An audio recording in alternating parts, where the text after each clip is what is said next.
আসসালামু আলাইকুম সবাইকে। ফার্স্ট ব্লগে আপনাদেরকে স্বাগত জানাচ্ছি।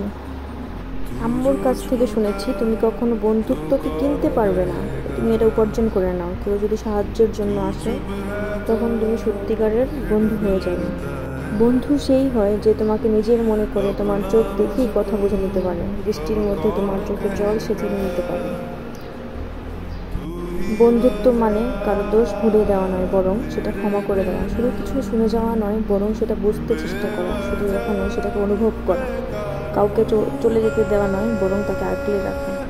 একটা ফুল যদি একাই যথেষ্ট বাগান সাজিয়ে দেবার জন্য, একটা তারা একাই যথেষ্ট গোটা পৃথিবীকে আলোকিত করার জন্য, আর পৃথিবীর কোনো সম্পর্কই যখন কাজে আসে না, একটা বন্ধুত্ব যথেষ্ট সারা জীবন গড়ে দেবার জন্য।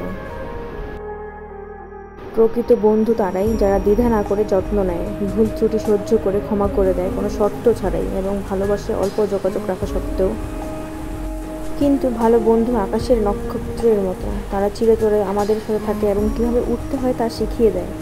সবাই বন্ধুত্বের মর্যাদা রাখতে পারে না, যারা সেই বন্ধুত্বের সম্পর্কের মূল্য দিতে জানে তারা আজীবন থেকে যায় আশেপাশে। ধন্যবাদ সবাইকে। मेरे जाने से टूटा है तो जुड़ा है क्यों, मेरी तरफ तू मुड़ा है क्यों। हक नहीं तू ये कहे कि यार अब हम ना रहे। एक तेरी यारी का ही सातों जन्म हकदार हूँ।